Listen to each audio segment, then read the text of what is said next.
Maybe big data has gotten too big. Whether you're a B2B marketer or a consumer brand, your data needs to be viable, relevant, and accessible so that Stirista can help you retain customers, acquire customers, and make it personal. Welcome to the Marketing Stir podcast by Stirista, probably the most entertaining marketing podcast you're going to put in your ear. I'm Vin, the producer here at Stirista. The goal of this podcast is to chat with industry leaders and get their take on the current challenges of the market, and we'll have a little fun along the way. In today's episode, Ajay and Vincent chat with Brooke Papiri, the Chief of Staff for Marketing and Communications at Lyft. She talks about how new services over the years keeps business interesting for customers and employees. Vincent is extra caffeinated and AJ schedules a haircut. Give it a listen.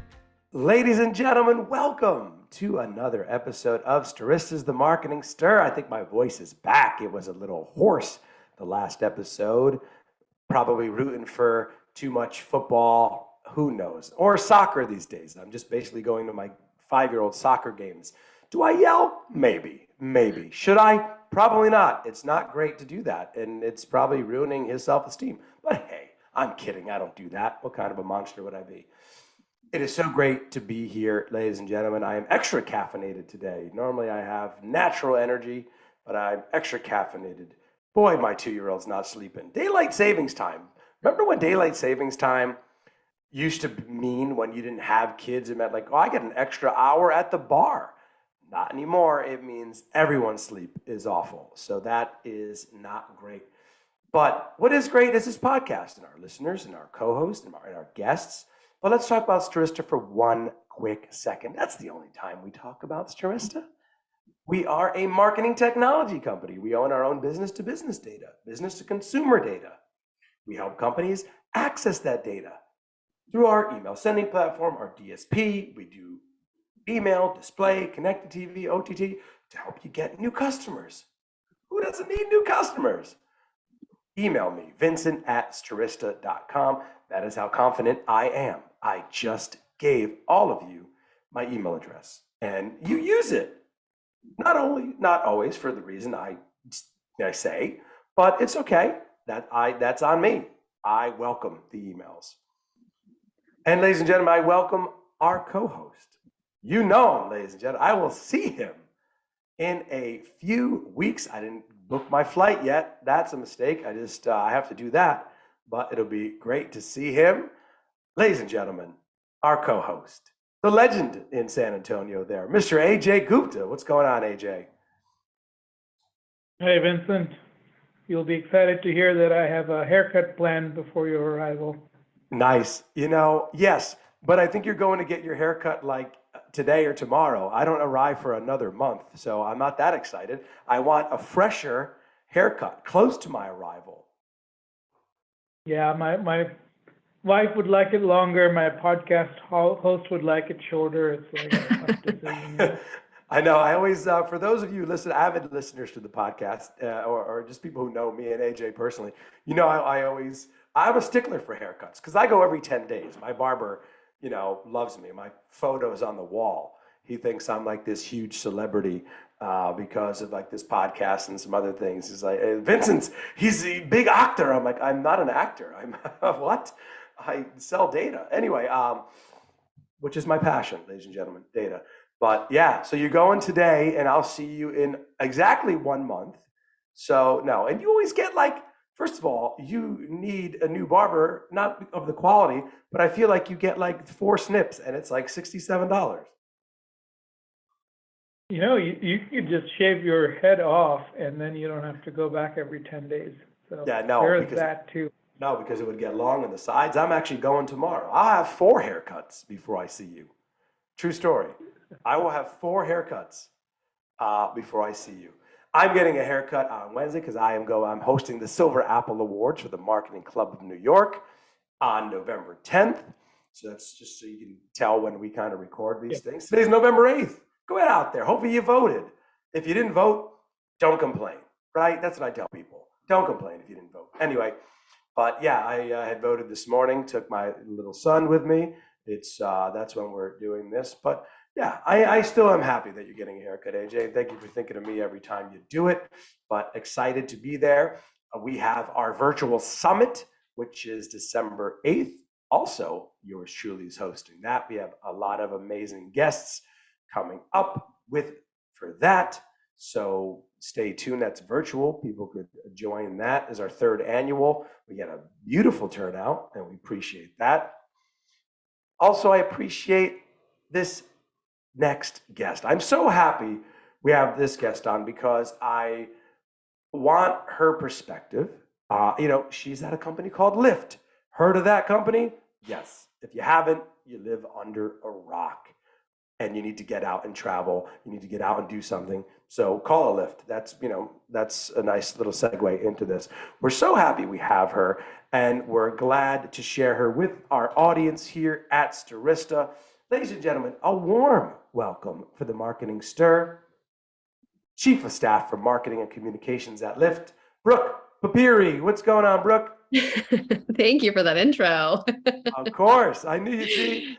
That's why I do it, to make the guest laugh in the beginning. People are like, is he like this all the time? All the time. I was saying, you probably get that question. I get that a lot. Yeah. AJ, am I like this all the time? What would you answer to that? I think you are actually a little bit toned down on the podcast. I know. Brooke is like, thank goodness I haven't met him yet.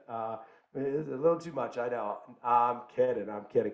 Brooke, it is so great to have you here. We got a lot to talk about. We're so happy to get Lyft's perspective on just marketing.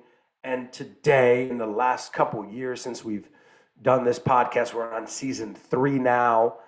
And a lot of great news for you. We'll get into it, but you have a new role. Congratulations. We're so happy to hear about that. And we'll get into your old role and now your new role a little bit. But first of all, we always like to start out every podcast, tell the people out there about Lyft. I mean, they should know it, right? You would think, but tell us about Lyft and tell us about your current role, kind of some of your responsibilities, what you've been doing. Yeah, absolutely. So Lyft is a rideshare company. Rideshare, if you are not familiar with it, means that you request a ride through an app on your phone, and a Lyft driver will come and pick you up, take you from where you are to your location, a location of your choosing. We have an option where you can ride, of course, with a friend or family, and also have options where you can ride with another stranger. That's called our shared product. So rideshare has been around for more than a decade, believe it or not, although it still seems kind of new, and really was a disruptor to the taxi industry primarily, right? In terms of offering a new mode of transportation, obviously takes advantage of the technology that we have on smartphones. So that's Lyft. I mean, Lyft's broader mission, though, I should say, I mean, you know us for rideshare. What I love about the company, and this hasn't changed since I got there 7 years ago, is the mission is really all about creating the world's best transportation, right? And that's what the mission is. We are very focused on transportation, helping people get from point A to point B a little bit easier, a little bit faster, a little bit more efficiently, and if we can help, also more cost effectively as well. So most of our offerings that have branched out from beyond rideshare are built around transportation. We have partners with transit agencies, bikes and scooters. I can talk a bit more about one of our newest divisions, which is our fleet division, and sort of some of the offerings that we're thinking through there. But that's Lyft in a nutshell. That's awesome. Yeah, no, we'll get to that. I love Lyft. You see Lyft, you see, the symbol. What's it like almost like a pink? What's that color? It's like a fuchsia pink. It's like the logo color. You feel safe when you see it. At least I do. I'm happy it's there when it shows up. Lyft. You see it right in the window. Oftentimes people have it right in the window. I live in Manhattan. I live in New York City, and I don't own a car. So, rideshare, right? Lyft comes in handy. It's amazing. I use it. My friends are always shocked. They're like, you don't have a car? I'm like, no, I don't. I have a lot of access to other things. So thank you, Lyft. So Brooke, tell us a little bit about, we always love this question too. We have a lot of people who are, just getting into marketing. We have students who listen to this podcast and really thank us for the insights that our guests provide. Talk to us about how you got into marketing in the first place.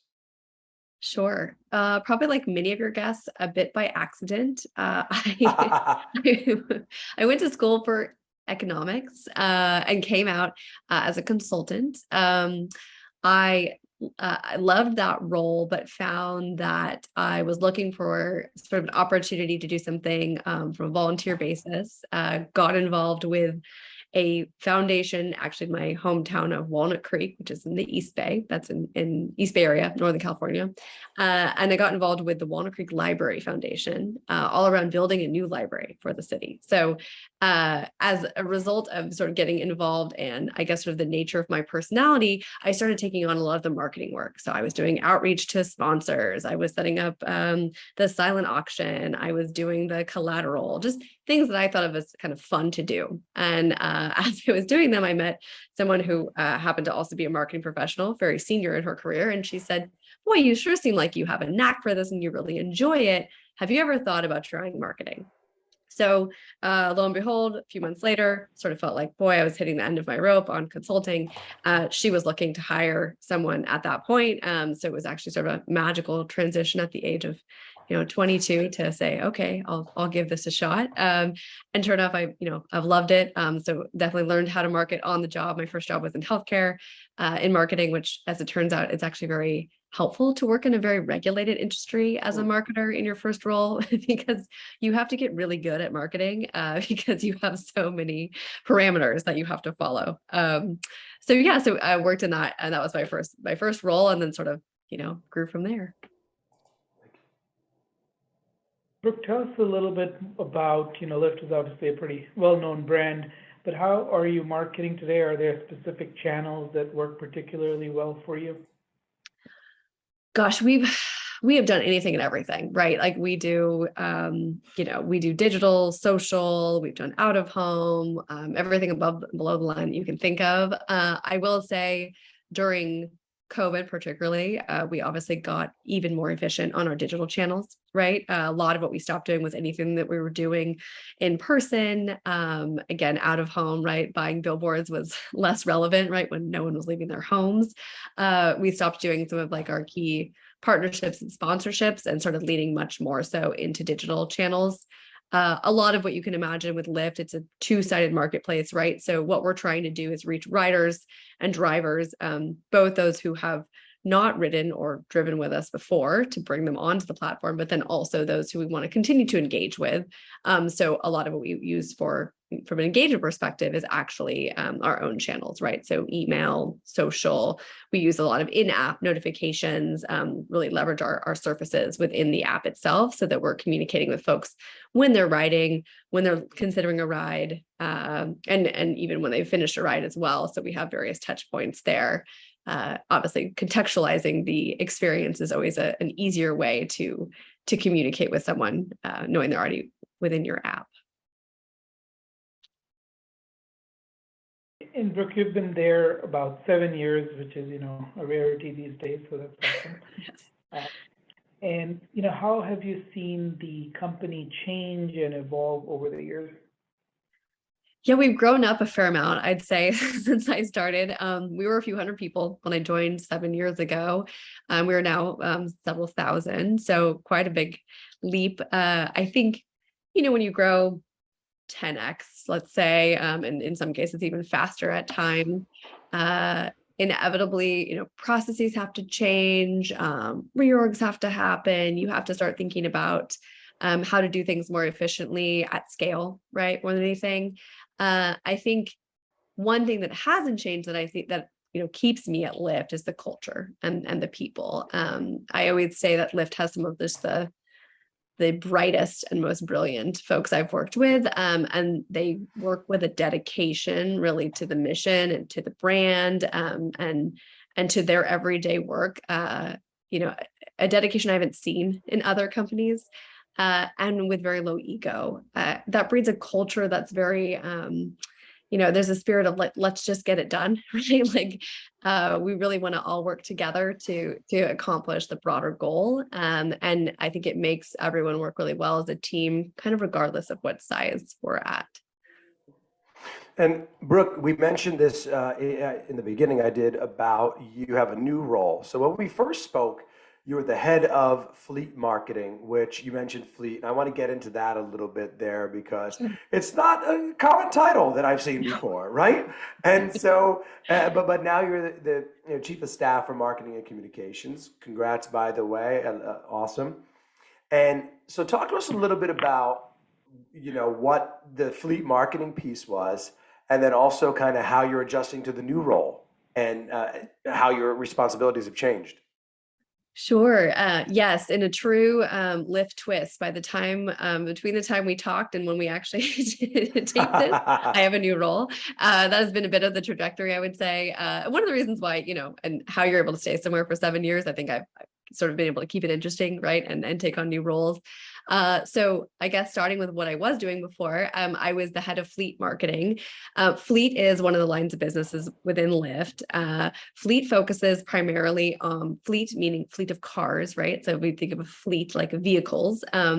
So anything to do with cars, both for drivers and for riders. So there can be mechanic services that come to your door, or that you can actually be serviced at a Lyft location or a partner location. We offer that actually for riders and for drivers. We also newly offer roadside assistance as a product as well. Again, for anyone who's driving a car, could be our drivers themselves, could be a rider who also has a personal vehicle. And then we also do rent vehicles, both to consumers, again, on the riders, the typical, what we call rider side, right? Not an official Lyft driver, but then also to Lyft drivers themselves through a program called Express Drive. So that's a lot of what the fleet business encompasses. It's also very much an incubator for new businesses that are all around personal vehicles, and how do we support our riders who might ride with us, like you said, Vince, you ride with us, because you don't have a car. Some people ride with us and they have a car, but they use us in certain circumstances, and then they want to use their own vehicle in other circumstances. And one thing we realized, particularly during the pandemic, was we have a whole host of services that we've offered to drivers. How can we start to expand those to offer them to just the broader public as well? And I didn't know about the rental piece. That the Yeah. fleet. I mean, the Lyft rental. That's pretty cool. Has that made its way into every city? Is that in New York City yet? It's in most markets. I believe we are in New York through partnerships right now. So yes, we have a partnership with Sixt and with Hertz. Those are our two primary partners. So vehicles are available to rent through the Lyft app, often with added benefits, free perks, for example, particularly if you're a pink member. That's our membership program through Lyft. So yeah, it's an easy way also to sort of simplify the car rental process, and you go right to your app and can book it sometimes same day or well in advance if you want. So, Brooke, my question around the marketing and communications. Talk to me about, like, is your responsibility now? Are you helping with marketing to the consumer like me? Is it to also to get new drivers? Talk to me about that kind of mix. Yeah, good question. All of the above. So in my current role right now is really a lot around the operation of the team, how the team's functioning. We had a new marketing leader, or I should say a new leader who was leading communications at Lyft, Dominic Carr. He took over marketing as well. When he took on marketing, he then asked me to join and be his chief of staff. So move out of the fleet role that I was doing, become chief of staff. But a lot of what we do on a broad basis is think through, like I said, acquiring new drivers, new riders, and then also engaging with those riders and drivers who are already, part of our ecosystem, if you will. But, encouraging them to ride more and drive more. On the rider side, it's all about talking about new reasons why someone might want to take a ride, right? So if you've taken us to the airport, hey, did you also know you could take us to run errands? You also could take us to the local, like in the East Bay, it's BART, right? So sometimes I take a Lyft to BART and then I BART into the city, right? So we could be sort of that first last mile connection. So it's really all about introducing new use cases to continue to engage existing users. And then on the driver's side, similar, I would say tactics, obviously a bit different in terms of encouraging a driver to drive with us. It's much more of a means of income for them versus an experience that we're looking to connect on. A lot of people that watch our show are young marketing professionals. What are some of what advice do you have for somebody starting out? What are the most important skills you think a marketer needs today? That's also a good question. One that we focus on quite a bit at Lyft is thinking customer first. And I think that that's so critical, primarily, and again, this sort of goes back to what we were saying earlier on how the company's gotten bigger, what has changed, right? As things get bigger at a company, you have all sorts of different teams who are communicating with riders and drivers, right? And so it's so critical to remember that in the end, we have to think about the rider's experience with us. It's not about which email goes on Tuesday, which one goes on Wednesday, which one goes on Thursday, right? It's actually much more about, but wait, if I'm a rider and I've gotten all these different messages about different products or different services that Lyft offers, what is that telling me about the company? What is it telling me also about like, how am I feeling about getting this many emails? I think there's a lot to sort of take into account on a broader basis. So sort of remembering, big picture in terms of like what the customer experience is, and also thinking about the customer from the perspective of not so much why did we build this product or how did this product come to life internally, but what could this product do for a customer that we want them to really understand in terms of solving a problem in their day-to-day, right? So I think that's one I always think of thinking customer first. It's one of the first things I ask anyone on my team if they bring me a brief. That's one sort of piece that we really emphasize, again, both on my team and then I would say more broadly at Lyft. Other skills, I would say, you have to have a genuine curiosity about people. I think you really have to think through, what makes someone make a decision. What is it that you think you can say that will encourage someone to consider your product or your brand or your service? And you have to be able to be, take yourself out of the situation and have a genuine curiosity about how other people think as well, right? So who is your target market? Frankly, who isn't your target market and why aren't they your target market? I think understanding those pieces and being curious about what is it that makes people sort of the way they are and decide the things they do would be the other piece.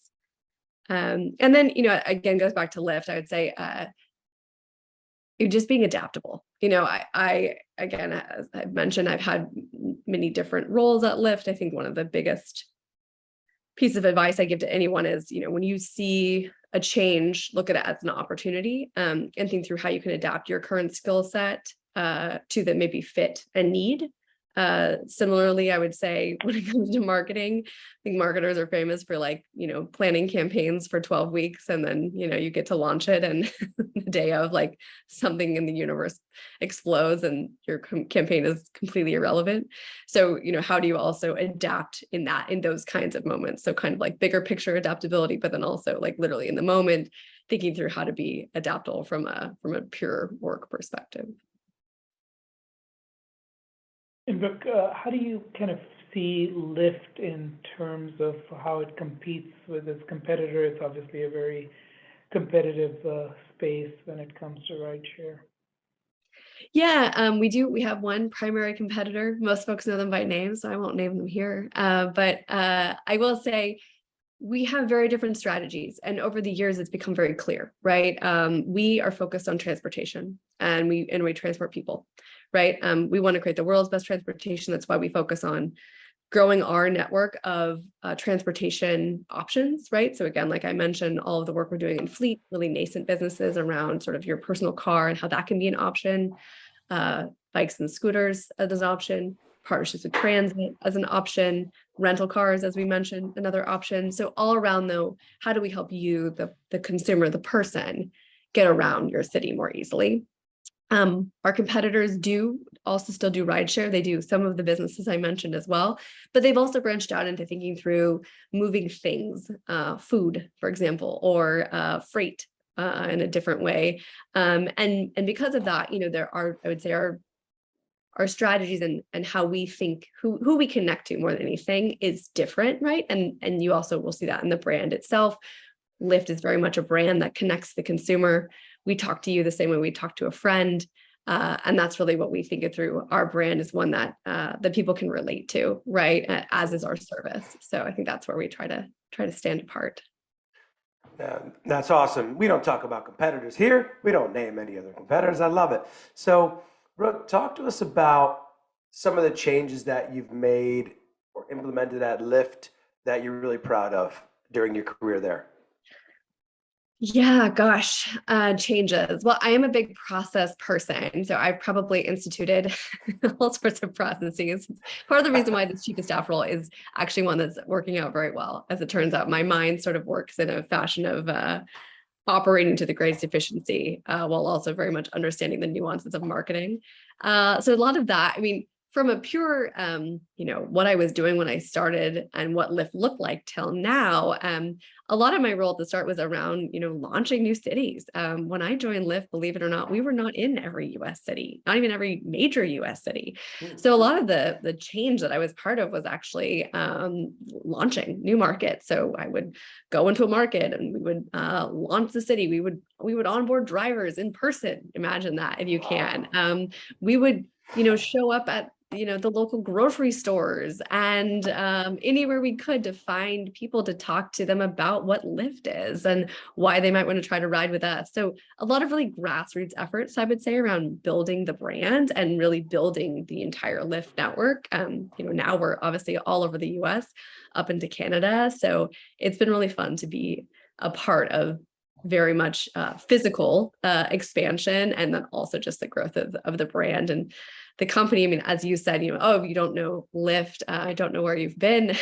Years ago, I definitely would have to explain what Lyft is to folks. So. No, nice. Yeah. You don't think about like, oh, you just assume it's in every city. What do you mean? But no, it has to get there. I love the grassroots approach. That's amazing. Just like kind of going out there, talking to people. Oh, I missed that. It's coming back. It's coming back, ladies and gentlemen. So that is great. So, Brooke, I know you are a big supporter, advocate of female leadership. And I want to talk to you about, are there any experiences you believe are unique to women in this field? And how do you advocate for female leadership? Yeah, I mean, I'm obviously a huge advocate of female leadership. I think more than anything, that I always say the mindset I've tried to use is that if I see an opportunity, I don't think about whether it's an opportunity for a woman or a man or me or someone else. I think if it's an opportunity that excites me, I'm going to go after it.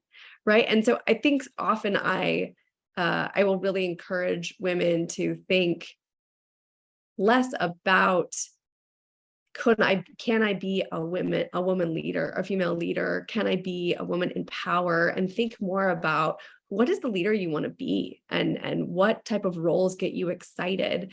And I think if you focus more on what it is you want to do and what you want, who the leader you want to be, you actually worry less about gender and it will sort of naturally fall into place. I will say marketing obviously is a field also where you do tend to find more females in this industry a bit, or in this field more so maybe than others. So it may also be that I've just been fortunate that I've grown up with a community of marketers where I've always seen female leadership. So I just never really questioned it. I think that's the approach I recommend, is not to get too hung up on it and think more about the opportunity itself. Somewhat related to it, can you talk a little bit about Lyft's effort for social responsibilities? Yeah, actually, it's a great day for that, as it turns out. We do have a voting access program. So I will say it's going to be a bit late now, but we actually have a code out. If you want to go to the polls, you can get 50% off a ride on election day. And we've done this for years now. It's really a well-received, we see a high take rate also as well on these rides. So we're excited that people really do take advantage of them. But that's part of our Lyft Up program. So Lyft Up is a program all around access, right? How do we give access to groups, communities who may need access to rides? And that can be during a specific situation, a terrible crisis that happens, unfortunately, far too often these days, a weather situation, right, where someone needs to get out of somewhere quickly, whether it's an evacuation notice or something else. And then also for specific cases like today, getting out to vote. We want to make sure that you get out there, that your voice is heard. And then also another great program we run is our Jobs Access program, where we actually help you get to and from interviews. So we will help you go to and from an interview. We'll even help you in the first few weeks of your job, go back and forth to your job as well. So you make sure you get off to a great start. And we work with awesome partners, who help us also facilitate getting these rides and ride codes into the right hands of people who need them the most. Oh, I did not know that about the interviews. That's pretty cool. Yeah, it's pretty cool, right? Speaking of elections, obviously gas prices is a hot button topic. How has that affected Lyft's price model? Yeah, good question. Definitely been an issue. I mean, I know anyone who drives their own car feels it as much as probably less so than our Lyft drivers, but our Lyft drivers really feel it. We have added a surcharge onto every ride. For any rider who takes a ride is going to pay a little bit more. That's going to go directly to the driver to help offset their cost of gas.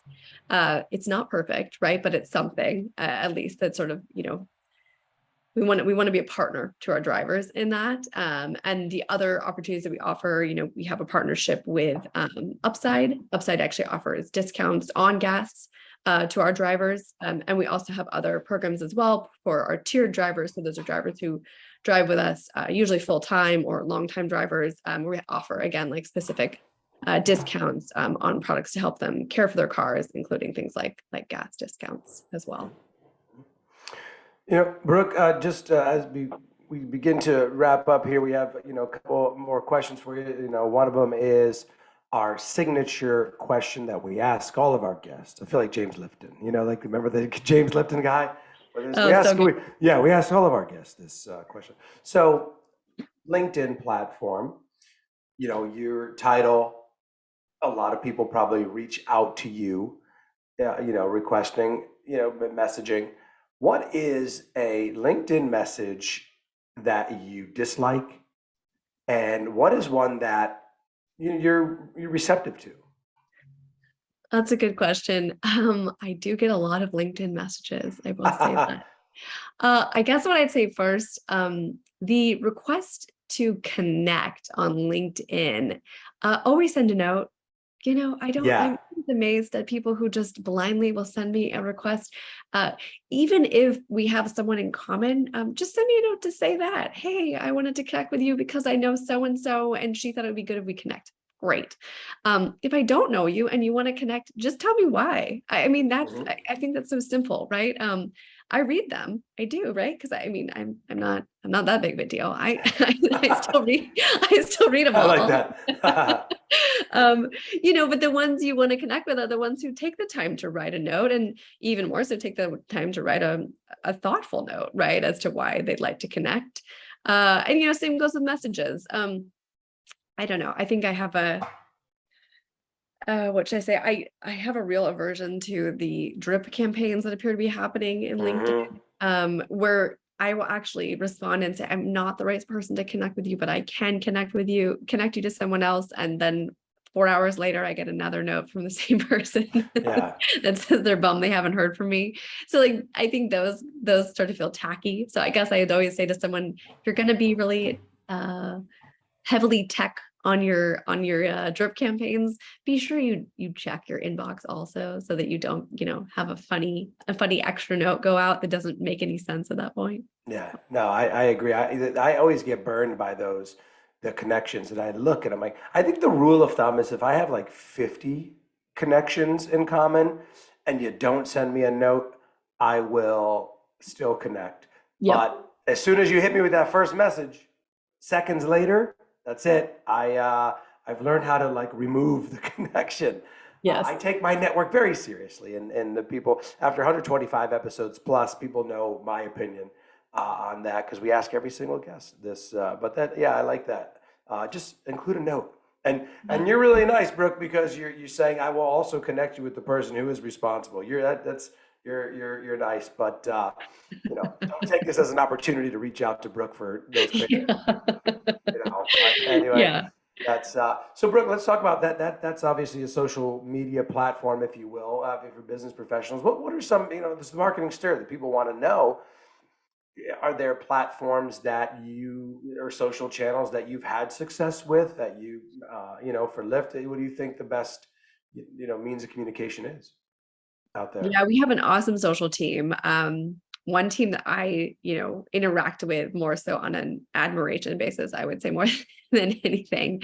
But they do a great job across channels. I will say probably like mini marketers, TikTok is like definitely the one that's up and coming. From a Lyft brand perspective, again, we don't take ourselves that seriously, right? Like we like to have a good time. We like people to think of us, yes, for rideshare, for transportation, but at the same time, we also like you to think of us as kind of a fun brand, right? Like again, we talk to you like a friend, and most of the time we're having a good time. So TikTok has lent itself well, I would say, to sort of I don't want to say irreverent, but funny scenarios that we can bring to life, right, on a channel where people are really engaged with content and ready to laugh, right? And so often I think it's how do you make content that's super relatable, also very funny, right? Yeah. So like, for Halloween, we did a bunch of content around, getting in and out of Lyft cars with costumes on, right? And mainly because it's funny because you watch a bunch of people with crazy costumes getting in and out of cars. Like it's just entertaining, right? But also because it's relatable. You've done that before. You've been in a costume and you've had to get in and out of a car. And it's funny because you're like, God, I remember that same feeling. Like, I don't know how to get my jacket or purse as well as my like large dinosaur, looking ensemble out of a car. So so TikTok is a lot of fun. That's a surprising one too. A lot of people are like haven't embraced that yet. We were surprised. We to hear that in a few other brands. I mean, Lyft is a brand that's just come on, like you said, the last 10 years. But we've talked to some brands that've been around for 100 years that are like, yeah, we use TikTok. We're like, really? Right. That's wow. Okay, but it seems to work for them. So, Brooke, tell us about yourself. Personally, you and I were joking before. You're Northern Californian through and through. Through and through. What do you like to do in your spare time besides enjoy the amazing weather and the sunlight and just the wineries? I would imagine are up there too, and all that good stuff. But tell us about yourself personally. What do you like to do? Yeah, thanks for asking. Yes, born and raised in California, Northern California, stayed here for all schooling as well. As ridiculous as that is. I have a rainy day behind me now, but definitely enjoy the sunshine. We have a golden retriever, so we do spend a lot of time outdoors. And I have a 15-month-old son who keeps me very busy. Oh, yep. Yes. So 15 months. So he is walking, almost running at this point, talking, getting into everything he can. So that is most of my nights, mornings, and weekends. Yeah, I know. Early mornings. Yeah, those early mornings. But like I said, the daylight savings time. So I'm sure you could relate to that. I know I have a 2.5-year-old and a 5-year-old. That's awesome. Well, congratulations on the little guy there. And Brooke, this has been amazing. We really enjoyed having you and talking to you and giving your perspective. Check out Lyft, ladies and gentlemen. If you don't have it, go out, download it on your phone. Don't bombard Brooke with messages, please, even though she's very nice. But this has been amazing, Brooke. Congrats on the new title and position. You're doing some great things there. That is Brooke Papiri, the Chief of Staff for Marketing and Communications at Lyft. I'm Vincent Betrofessa.